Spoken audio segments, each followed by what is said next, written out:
मंगलमयी अवतार कथाओं का वर्णन करे। भगवान की लीला कथा सुनकर हम कभी तृप्त नहीं हो सकते। कलयुग में जब अधर्म बढ़ता है तब धर्म किसी का आश्रय लेता है। प्रथम स्कंद में प्रथम अध्याय में प्रश्न अध्याय कहा जाता है। समुद्र पार करने वाले जो कर्णधार आश्रय है, वैसे आप हमें मिले हैं। आप भगवान केवट हैं। कुछ इस रीति से आप कथा सुनिए कि जिससे हमारे हृदय द्रवित हो जाए। प्रभु की कृपा के कारण ही आप हमें मिले। परमात्मा से मिलने की आतुरता के कारण ही संत का मिलन होता है। जीवन में परमात्मा के मिलन के लिए आतुर होता है तो परमात्मा की कृपा से संत मिलता है। स्वाद भोजन में नहीं, भूख के कारण ही है। मनुष्य को परमात्मा मिलने की भूख जब तक ना लगे तब तक वो संत मिलने की भी उसके प्रति सद्भावना नहीं जागेगा। इसका एक ही कारण है कि जीवन को भगवत दर्शन की इच्छा ही नहीं होती। वक्ता के अधिकार सिद्धांत होना चाहिए और श्रोता को भी अधिकार सिद्धि होनी चाहिए। श्रवण के 3 प्रधान प्रत्यंग है। श्रद्धा, श्रोताओं को चाहिए कि वे मन में एकाग्र करके श्रद्धा का कथा सुने। जिज्ञासा, श्रोता की जिज्ञासा होना चाहिए। जिज्ञासा के भाव से मन एकाग्र नहीं होगा और कथा का कोई असर भी नहीं होगा। बहुत कुछ जानने की जिज्ञासा ना होगी तो कथा श्रवण से कोई विशेष लाभ ना होगा। निष्मरता, श्रोता के मन में जगत का किसी भी जीव के प्रति मत्सर नहीं होना चाहिए। कथा में दीन और विनम्र होकर जाना चाहिए। पाप को छोड़कर भगवान से मिलने की तीव्रता आतुरता की भावना से कथा श्रवण करेंगे तो भगवान के दर्शन होंगे। प्रथम स्कंद में शिष्य का अधिकार वर्णित है। एक महात्मा रामायण की कथा सुन रहे थे।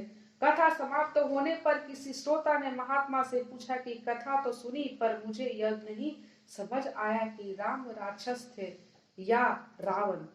तो परमात्मा ने उसे उत्तर दिया कि ना तो राम राक्षस थे और ना रावण। राक्षस तो मैं ही हूँ कि जो तुझे कुछ भी समझा ना सका। परमात्मा की कथा बार बार सुनेंगे तो प्रभु के प्रति प्रेम का भाव जगेगा। शौनक मुनि ने सूत जी से कहा, भगवत कथा में हमको श्रद्धा है, आपके प्रति हमें आदर है। अनेक जन्मों के पुण्य का उद्धार होने पर ही अधिकार वक्ता के मुख से कथा सुनने का संयोग प्राप्त होता है। प्रथम श्रवण भक्ति है। रुक्मिणी ने अपने पत्र में लिखा था कि तुम्हारी कथा सुनते ही हमें विवाह करने की इच्छा हुई थी। श्रुतवा शब्द वहां है। भगवान के गुण सुनने से उनके लिए प्रेम भाव उत्पन्न होता है। श्रोता और वक्ता दोनों ही विनयी होने चाहिए। सुत जिस श्रोताओं को साधुवाद देते हैं वे कहते हैं कि कथा सुनकर तुम्हें जो करना चाहिए वह तो तुम करते हो। तुम शांति में सुनते हो तो मन भी भगवान में स्थिर रहेगा। तुम ज्ञानी हो, प्रभु प्रेम में पागल हो, परंतु मेरे कल्याण करने की प्रश्न के लिए प्रश्न पूछते हो। कथा सुनकर मैं तो अपनी वाणी में पवित्रता करूंगा। मम तवह वाणी गुण कथन पुण्य भवत पुण्यमानी तबत्यस पुनर्मत बन बुद्धि यशवतता। कहने का अर्थ है शिवम हीनम स्रोत से पुष्प दंत से भी कहा गया है कि शिव तत्व का वर्णन वैसे तो कौन कर सकता है, तो मैं तो वाणी की पवित्रता करने चला हूँ। प्रारंभ में सूत जी ने सुखदेव जी से वंदन करते हुए फिर भगवान नारायण को वंदन करते हुए नारायण नमस्कार कृत्य किया। भारत में प्रधान देव नारायण है। श्री कृष्ण गोलोक के पधारे। सभी अवतारों की समाप्ति हुई किंतु नारायण की ना तो समाप्ति हुई और ना ही तो होगी। भारत की प्रजा कल्याण करने के लिए वे आज भी तत्चार्य कर रहे हैं। श्री शंकराचार्य जी जो नर नारायण का दर्शन हुआ तो उन्होंने कहा कि मैं महान योगी हूँ, उससे उसका दर्शन करा सकता हूँ, किंतु कलयुग के भजी जन भोगी जन भी अपने दर्शन कर सके, ऐसी कृपा दीजिए। भगवान ने उन्हें उस समय बद्रीनाथ के नारद कुंड में स्नान करने का आदेश दिया और कहा कि वहां से तुम्हें मेरी जो मूर्ति मिलेगी वैसी ही स्थापना करना पड़ेगा। बद्रीनाथ भगवान की स्थापना शंकर स्वामी ने की थी। शंकराचार्य का प्रथम ग्रंथ विष्णु सहस्त्र नाम की टीका है। मन में मानस दर्शन का पुण्य बहुत लिखा गया है। नारायण के मन में प्रणाम करो, जो जय बद्री उसकी काया सुधरी। कहने का अर्थ है कि बद्रीनाथ तीर्थ में लक्ष्मी की मूर्ति मंदिर के बाहर है। तत्पश्चात मैं स्त्री द्रव्य बालक के संग बाधादायी हूँ। नारायण ने लक्ष्मी जी से कहा, तुम बाहर बैठकर ध्यान धरो, मैं अंदर बैठकर ध्यान धरूंगा। एक भगत ने बद्री नारायण से पुजारी से पूछा कि इतनी कड़के की सर्दी में चंदन के ठाकुर जी की पूजा क्यों करते हैं? पुजारी ने उत्तर दिया, आपने ठाकुर जी के कठोर तपस्या करते हैं जिससे शक्ति बढ़ती है और ठाकुर जी को बहुत गर्मी लगती है, सो चंदन से पूजा की जाती है। सूत जी सरस्वती और व्यास की वंदना करेंगे। कथा का आरंभ करते हैं। सोवे पूषा परो धर्म त्यता भक्ति धरो यजो यह तो तुक प्रति यता यता धर्म संप्रासिदति। इसका अर्थ है जिस धर्म से मनुष्य के दिल में श्री कृष्ण के प्रति भक्ति जागे वही धर्म श्रेष्ठ है। भक्ति भी ऐसी होनी चाहिए जिसके किसी भी प्रकार का कामना ना हो। निष्काम और नियंत्रण भक्ति से शक्ति और हृदय आनंद रूप में परमात्मा की प्राप्ति करने के लिए कृत्य कय हो जाएगा। सूत जी कहते हैं, जीव आत्मा प्रसार्य है और परमात्मा आंसी प्राशी और प्रयांश अलग हो गया है और इसीलिए वह दुखी है। प्राशी अर्थात परमात्मा से मिले जाने की ही जीव की कृतियां होती है। परमात्मा कहते हैं, मम वांसो जीव लोके अर्थात तू मेरा प्रशय है, मैं तुझसे मिलकर कृतियां होऊंगा। नर नारायण का प्राशय है, अंश नर और आंशिक नारायण है।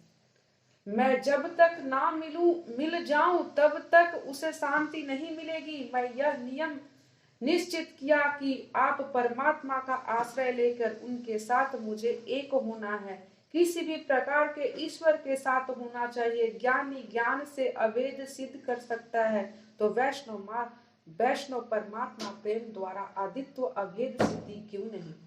प्रेम की परिपूर्तियां अद्वैत है। भक्त और भगवान अनंत है, एक ही हो जाते हैं। गोपी और कृष्ण एक ही हो गए थे।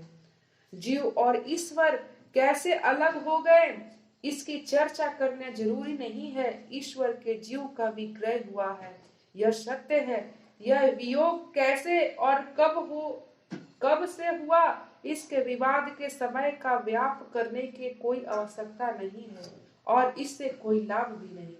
धोती पर दाग लगने पर वह कब और कैसे लगा इस पर ही सोचते रहेंगे तो वह दाग दूर कैसे होगा? उस दाग को दूर करने के लिए ही धोती को स्वच्छ करना होगा। इस तरह ईश्वर से मिलने के लिए प्रयत्न करना होगा, यही इष्ट है। जब जीव निर्भय बनाता है तभी वो भाग्यशील होता है। जिसके सिर पर काल का भय है यह निर्भय कैसे हो सकता है?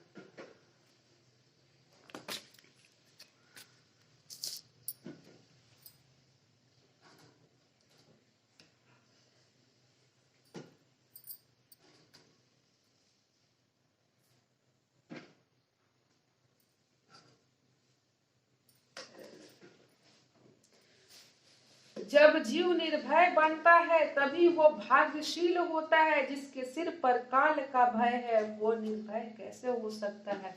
भाग्यशाली तो वह है जिनके मृत्यु का भय नहीं। ध्रुव पांडव व्रज भाव धन्य है जिनके अधीन काल है। ईश्वर को यह परीक्षा और अपेक्षा होती है कि मनुष्य को दी गई बुद्धि और मन का उससे क्या किया।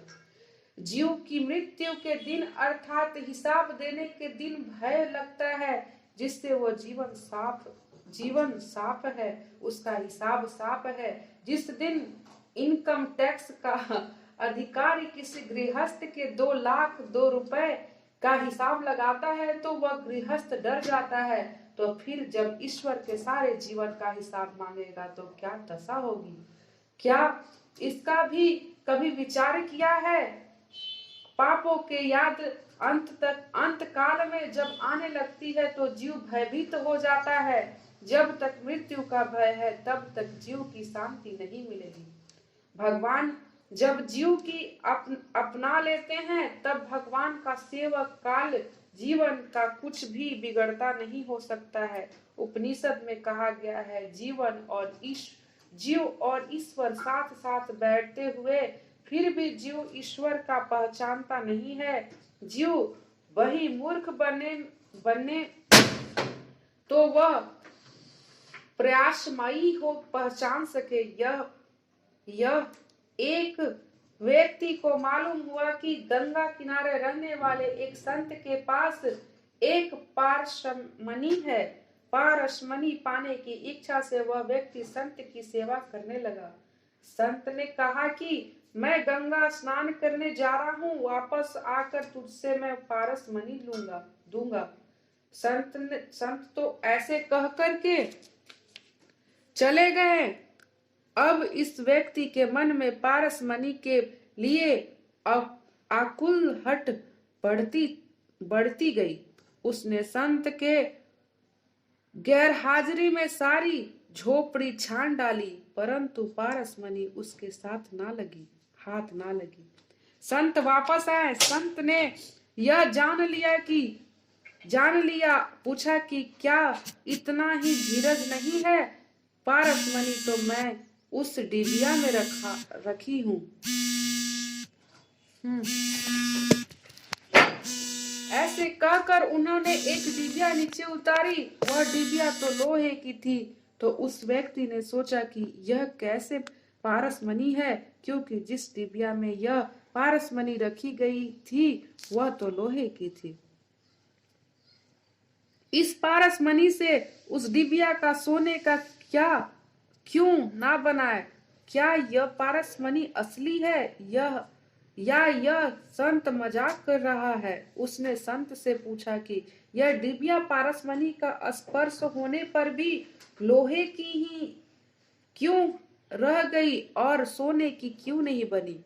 तो संत ने उसको बताया कि वह पारसमणि एक गुदगी में रखी है और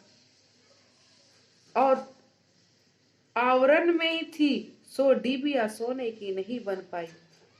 इसी प्रकार ईश्वर जीव हृदय में एक ही स्थान में रहते हैं, परंतु दोनों के बीच वासना का पर्दा है और फलतः दोनों मिलने नहीं पाते।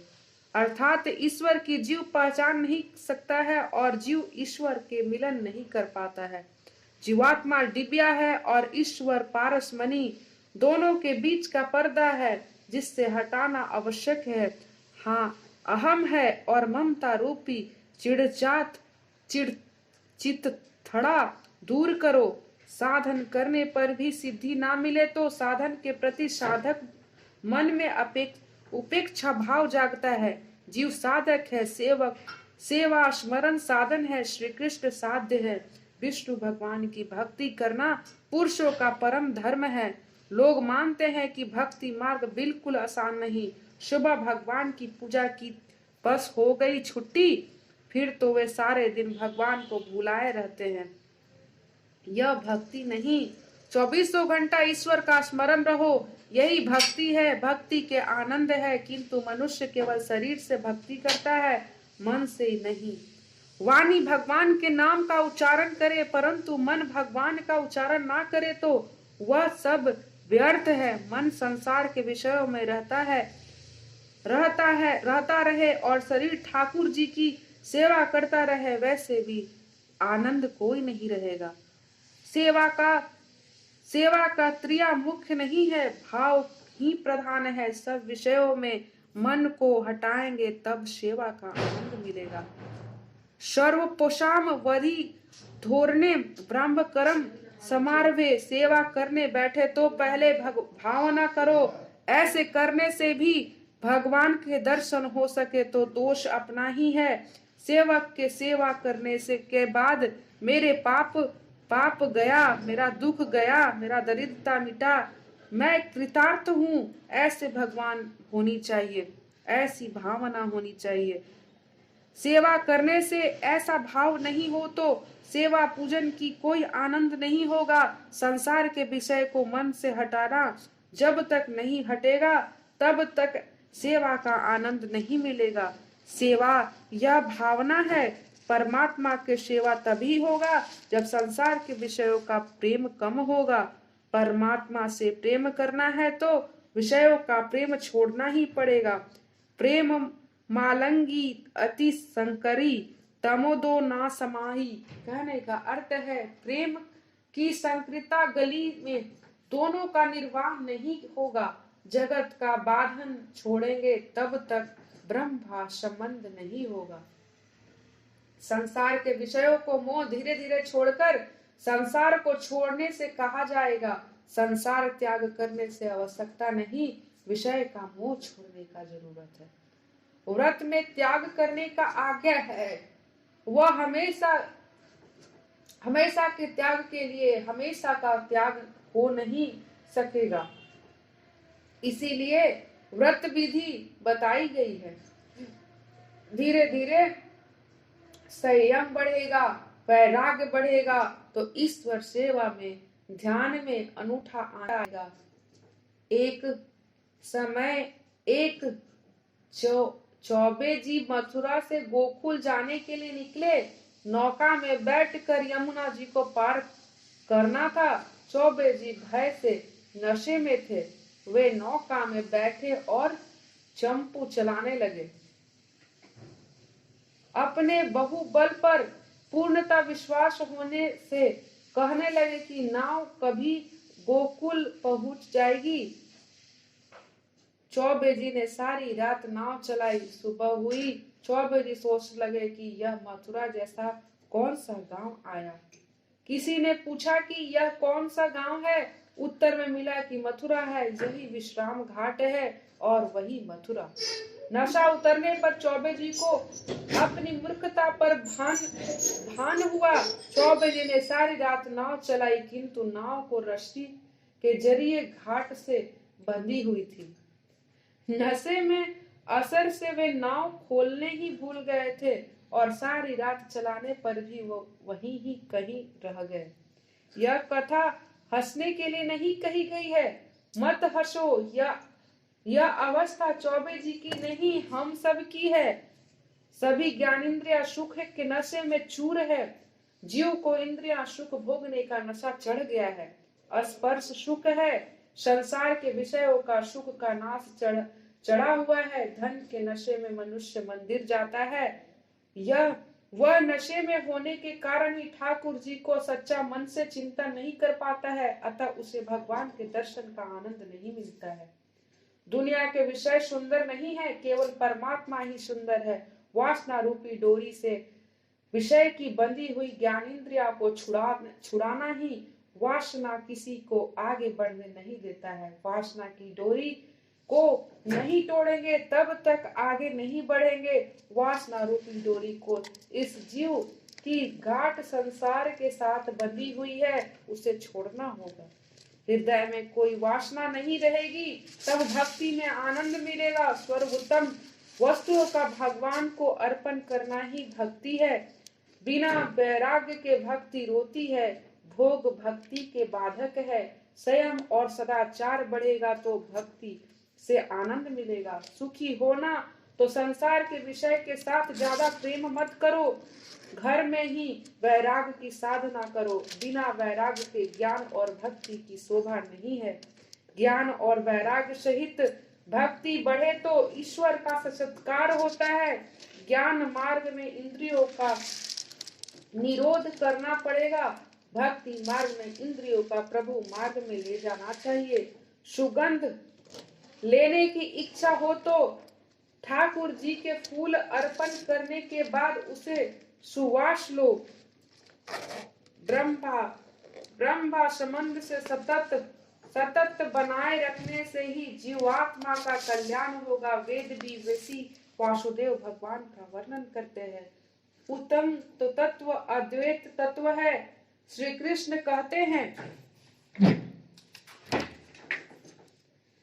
कृष्ण कहते हैं लौकिक व्यवहार से ज्ञान में द्वैत है, ईश्वर के स्वरूप संबंधी ज्ञान में अद्वैत है। व्यवहार के स्वरूप का ज्ञान द्वैत भाव से भरा हुआ है। व्यवहारिक ज्ञान से ज्ञाता और ध्येय भिन्न भिन्न है।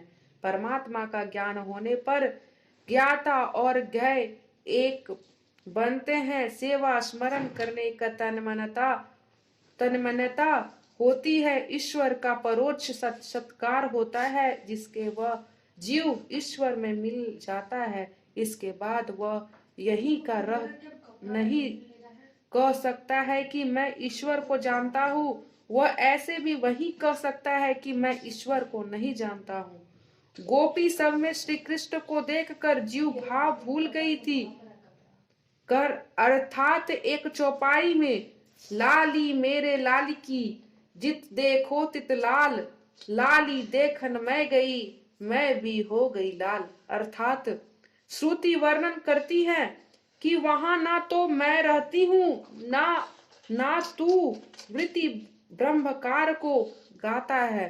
श्री कृष्ण के स्वरूप का जिस अच्छी तरह से ज्ञान होता है वह ईश्वर से अलग नहीं रह सकता। इसमें ईश्वर का ही दर्शन करने वाला स्वयं ही ईश्वर ही बन जाता है। जीव का जीव भाव न जाए तब तक परोक्ष अनुभव नहीं होता। इस प्रकार अद्वैत का ज्ञान बताता है। जीव और ब्रह्मा का अद्वैत पीछा सिद्ध होगा। उससे पहले जीव और गुरु के अद्वैत होने चाहिए। मन से एक होना चाहिए, शरीर से नहीं। शुद्ध ब्रह्मा माया का संस्मार्ग से बिना अवतार नहीं ले सकता। टच का सोना नर्म होता है कि उससे जेवर की गढ़ाई यानी कि बनावट नहीं हो सकती। हार गढ़ने हो तो उसमें दूसरी धातु मिलानी पड़ती है। इसीलिए परमात्मा भी माया का आश्रय लेकर प्रकट होता है, परंतु ईश्वर को यह माया बाधक नहीं होती। जीव को माया बाधक है। योगी जिसे परमात्मा कहते हैं, उसे परमात्मा से जो मिलता है वह जीव कृति होता है। भगवान के प्रति प्रेम बढ़ाना हो तो भगवान के अवतार की कथा सुनो। परमात्मा के 2400 अवतारों की कथा सुनो। धर्म की स्थापना करो और जीव का उद्धार करो। करने को परमात्मा अवतार धारण करते हैं। ठाकुर जी का अवतार तुम्हारे घर में होने चाहिए, मंदिर में नहीं। मानव शरीर यह घर है। भगवान में मुख्यतः श्री कृष्ण करनी है, परंतु यह कथा आखिर में आती है कि भगवान के अवतारों की कथा सुनने से जीव सुधरता है। भगवान के सारे धर्म जीवन में उतार आए, यही अवतार हुआ। तीसरे अध्याय में 24 अवतारों की कथाएं संक्षेप में कही गई है। पहला अवतार सनत कुमारों का है। वह ब्रह्मचर्य का प्रतीक है। सब धर्मों के ब्रह्मचर्य पहले आता है। ब्रह्मचर्य के सिवा मन स्थिर नहीं रहेगा। ब्रह्मचर्य से मन, बुद्धि, चित्त, अहंकार में पवित्रता आती है। ब्रह्मचर्य का पालन करने से अंतःकरण शुद्ध होता है। पहला कदम ब्रह्मचर्य है। दूसरा अवतार वाराह है। 12 अर्थात श्रेष्ठ दिवस कौन सा? जिस दिन सत्कर्म हो वह दिन श्रेष्ठ। सत्कर्म में लोभ विधान करने आया है। लोभ को संतोष से मारो। 12 अवतार संतोष का अवतार है। प्राप्त स्थिति में संतोष मानो। लोभ को मार कर प्रभु जिस स्थिति में रखे उसी में संतोष मानो। यह 12 अवतार का रहस्य है। तीसरा अवतार नारद जी का है। यह भक्ति का अवतार है। ब्रह्मचर्य का पालन करने और प्राप्त स्थिति में संतोष माने, यह नारद अर्थात भक्ति मिले। नारद जी भक्ति के आचार्य हैं। चौथे अवतार नर नारायण का भक्ति मिले तो उससे भगवान का साक्षात्कार होता है। भक्ति द्वारा भगवान मिलते हैं, परंतु भक्ति ज्ञान और वैराग्य बिना होगी तो दृढ़ नहीं होगी। भक्ति ज्ञान और वैराग्य सहित होनी चाहिए। भक्ति से ज्ञान और वैराग्य की जरूरत है। इसीलिए 5वें अवतार में कपिल देव का है। ज्ञान व ग्रह का वैराग्य को जीवन में उतारना। ज्ञान और वैराग्य के साथ भक्ति आएगी तो भक्ति सदा के लिए स्थिर रहेगी। छठा अवतार दैतात्रेय जी का है। ऊपर बताया गया कि हुए 5 गुण ब्रह्मचर्य, संतोष, ज्ञान, भक्ति और वैराग्य। इनमें से आएंगे तो आप गुणातीत होंगे और आप आत्री होंगे तो भगवान आपके यहाँ आएंगे। ऊपर से छठा अवतार ब्रह्मा के लिए है, 7वां अवतार यज्ञ का, 8वां अवतार ऋषभ देव का, 9वां अवतार पृथ्वीराज का, 10वां अवतार मत्स्य नारायण का। यह 4 अवतार क्षत्रियों के लिए है। धर्म का दर्शन बनाने के लिए 11 अवतार कर्म का है, 12 अवतार धनवंतरी का है, 13 अवतार मोहिनी नारायण का है। यह अवतार वैश्यों के लिए है, प्रभु के वैश्यों के लिए भी लीला की है।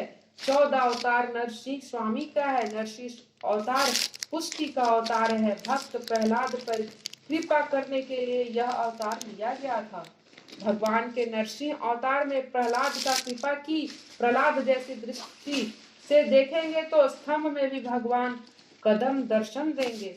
ईश्वर सर्वव्यापक है, ऐसा केवल बोलना नहीं, उसका अनुभव करो, फिर भी उसमें पाप नहीं होगा।